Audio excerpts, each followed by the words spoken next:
On retrouve Dominique Carlier et ses invités cette fois-ci. Merci Francis. Deux invités, on va parler sport et associatif. L'ensemble fait une belle salade de fruits. On a pu s'en apercevoir depuis qu'on a ouvert en tout cas cette session d'information. Le monde associatif sur Bernay se porte bien. C'est véritablement le poumon, voire le cœur de cette cité. On a assisté tout à l'heure à la fin de la conférence sur le sport avec Monsieur Jonas Haddad que nous recevons ce matin. Bonjour. Bonjour. Et Monsieur Bonamy, que les lecteurs de l'équipe se rappellent encore. Vous n'êtes pas dans l'oubli, je crois. Non, j'ai passé 21 ans comme rédacteur en chef. Donc, ancien rédacteur en chef de l'équipe, Étienne Bonamy est toujours en activité. Toujours. Voilà. Toujours. Et vous êtes de Bernay. Je suis né à Bernay, oui. Voilà. Il y a quelques années. Donc on parle sport et monde associatif. Monsieur Haddad, je vous disais tout à l'heure hors antenne que c'était en tout cas la véritable vitrine de la ville, c'est ces associations, et elles sont nombreuses ici à Bernay. Oui, alors effectivement, Bernay a un monde associatif qui est très développé et qui se régénère en permanence. Et c'est ça qui est extrêmement important, c'est que la ville encourage cette vigueur associative, mais les associations prennent sur elles-mêmes le fait d'en permanence renouveler, régénérer leurs propositions et aussi leurs membres. C'est extrêmement important aussi pour nous d'avoir passé ce forum de façon annuelle pour que tous les ans, les associations puissent présenter leurs associations. On est dans un monde, dans une société aujourd'hui dans laquelle les gens ont tendance à considérer qu'on préfère rester chez soi, devant son ordinateur ou devant finalement sa télévision. Et on voit bien que les associations, ça permet de recréer du lien social. Et dans la délégation qui est la mienne au sein de la ville de Bernay, il y a association, cohésion sociale et solidarité. Et donc on essaye de faire que les trois se conjuguent au niveau du monde associatif bernayen. Vous avez aussi la chance d'avoir un comité consultatif, c'est ça, du monde comité associatif consultatif de la vie associative qui est composé de 26 associations. Et ces 26 associations sont représentatives de la diversité de la vie justement associative bernayenne. Elles nous disent parfois mettons l'accent sur tel ou tel sujet ou mettons l'accent sur tel ou tel sujet. Un exemple, les conférences qui ont été définies aujourd'hui, c'est le sport et la solidarité. Peut-être que l'année prochaine, ce sera d'autres sujets, mais en tout cas, cette année, c'était important de mettre un focus sur ces deux thématiques. Alors on sait qu'il y a un moment qui est toujours particulier lorsqu'on est un élu d'une ville de moyenne ou de grande importance, c'est le moment des subventions. Il y a toujours un peu la guerre. Et comment ça se passe là? Tout le monde y trouve son compte? On a eu la chance cette année de ne pas avoir de guerre parce qu'on a fait des critères extrêmement transparents, des critères qui tenaient sur 2 points. D'abord, est-ce que la ville ressent une implication de l'association dans la vie locale? Si oui, c'est un bon point. Et deuxièmement, est-ce que l'association a fait des efforts pour ne plus dépendre uniquement de la subvention publique? On sait très bien, l'État diminue les dotations et donc il faut demain que les associations trouvent d'autres moyens de financement. Et celles qui ont fait des efforts pour trouver d'autres moyens de financement, eh bien nous on a accompagné ces efforts. Ça c'est pour les associations de façon globale. Mais les associations sportives, le Sporting a mis en place une grille très précise qui nous permet d'avoir un système de points. Et plus vous avez de points, plus vous avez de subventions. Donc tout ça est extrêmement transparent et c'est pour ça qu'il n'y a pas eu de conflit parce que les associations ont bien compris que si elles faisaient les efforts nécessaires pour s'aligner sur ces demandes, eh bien les subventions suivaient. Alors l'espace Marie-Louise Aimé, c'est un espace qui est dédié au monde associatif? Absolument. L'espace Marie-Louise Aimé, c'est la version nouvelle de ce qu'on a appelé pendant très longtemps la maison des associations. Et dans ce qu'on appelle la maison des associations, il y a le mot de maison qui pour moi est extrêmement important, c'est la maison des associations. On fait en sorte qu'elle soit conviviale, qu'elle soit accueillante, que les agents soient disponibles pour que les associations puissent proposer leurs activités. Et je pense que ça fait la fierté de notre ville. Et vous parlez tout à l'heure des autres villes aux alentours, c'est envié par d'autres villes qui ont besoin d'avoir une maison aussi pareille. Alors Étienne Bonamy, j'ai beau lire l'équipe régulièrement, je ne vois pas le nom de Bernay apparaître. Est-ce que le sport de Bernay se porte bien? Le sport de Bernay se porte bien, mais l'équipe est un quotidien national, donc a vocation de parler du sport national et international. Mais je vais vous donner une anecdote. Lorsqu'il y a eu la Coupe du Monde 98, quelques années après, je pense que c'était pour le 5e anniversaire, il fallait bien trouver des idées pour reparler, non pas des champions parce qu'ils étaient toujours en activité, mais de commémorer un peu ce qui est le plus grand événement ou le plus grand résultat du sport français. Et on s'était dit, à l'équipe, allons voir le premier entraîneur de chacun des joueurs, des 22 joueurs de la Coupe du Monde. Et quand on a eu l'idée, on s'est dit on va peut-être tomber aussi sur des dirigeants, des éducateurs qui font plus ça. Et bien sur les 22, On l'a retrouvé les 22.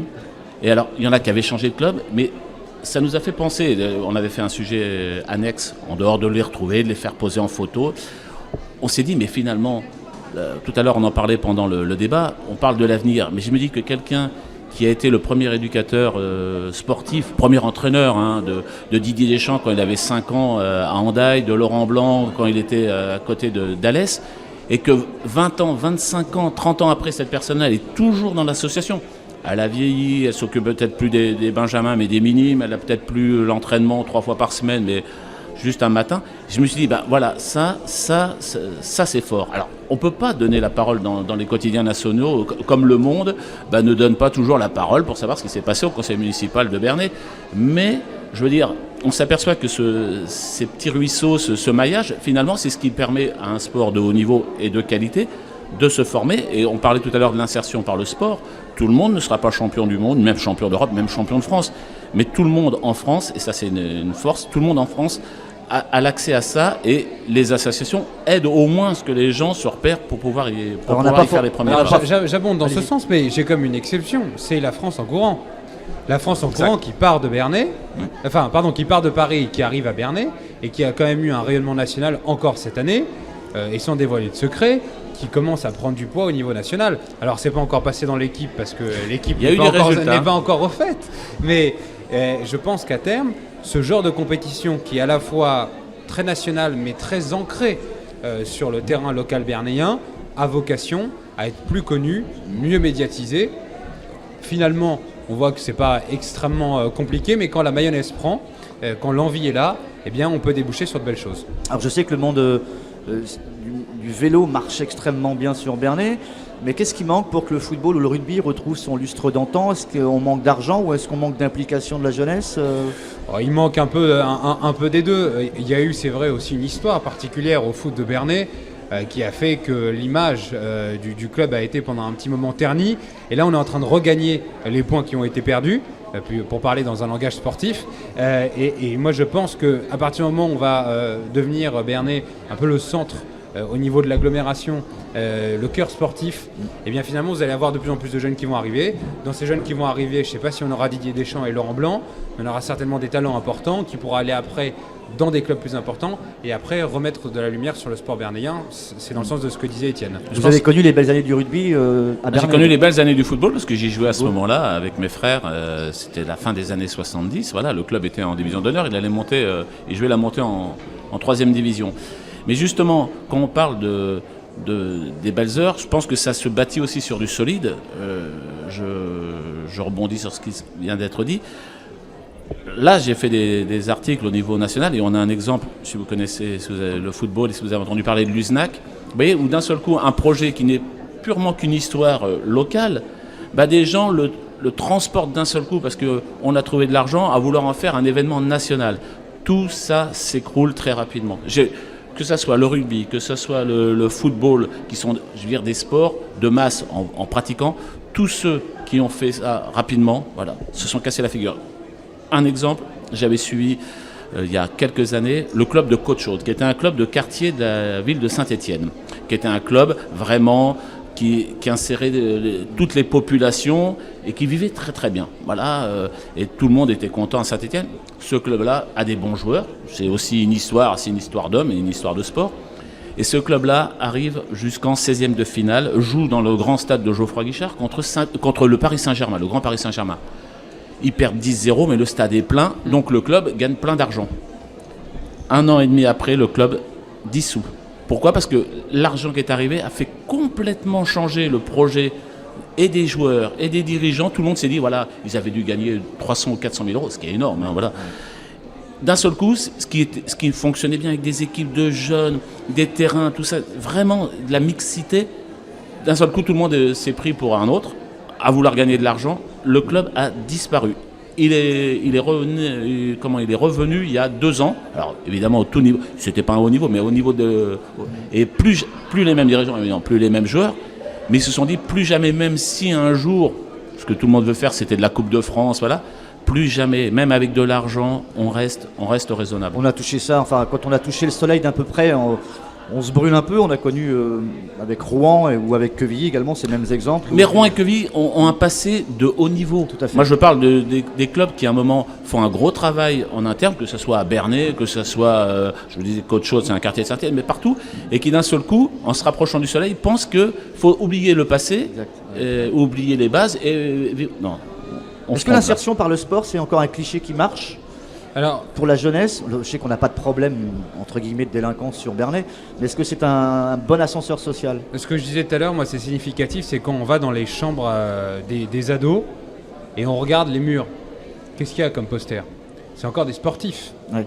Donc, il y a l'exemplarité de ce que ça représente le sport, il y a les valeurs que cela peut véhiculer. Alors, bien évidemment, les sportifs qui sont dans les chambres à coucher des gamins, c'est des Cristiano Ronaldo, c'est des joueurs, c'est des Messi, c'est des gens qui incarnent finalement le sport business, bien évidemment, on va me dire. Mais en réalité, après, une fois qu'on est passé par cette phase de fascination, qu'on rentre dans le club pour essayer de rentrer dans cette case, d'essayer de devenir un sportif accompli, eh bien on s'aperçoit qu'il n'y a pas que ça. Il y a aussi de la rigueur, il y a aussi beaucoup de travail. Et ceux qui arrivent après en centre de formation, je vous dis, ils sont totalement transformés parce qu'ils font attention à ce qu'ils mangent, attention à ce qu'ils boivent, attention à ce qu'ils font le soir. Et c'est vrai que finalement, c'est un vecteur d'insertion sociale. Même si vous n'arrivez pas au plus haut niveau, ça vous a appris certaines règles. Et c'est extrêmement important de pouvoir les respecter après. Parce que quand vous êtes dans un emploi, vous allez faire attention à ne pas venir avec une casquette, à être à l'heure, à ne pas manger n'importe comment, à ne pas faire n'importe quoi sur votre lieu de travail qui peut être comme votre stade. Un élu comme vous, à la mairie de Bernay, c'est aussi du sport ? C'est beaucoup de sport et d'ailleurs, j'ai perdu quelques kilos depuis que j'ai été élu. Très bien. Merci, messieurs. Merci. D'avoir Merci à accepté vous. notre invitation. À très bientôt. Presque 12h30 sur Sensation Normandie. On se retrouve en musique et juste après un autre invité.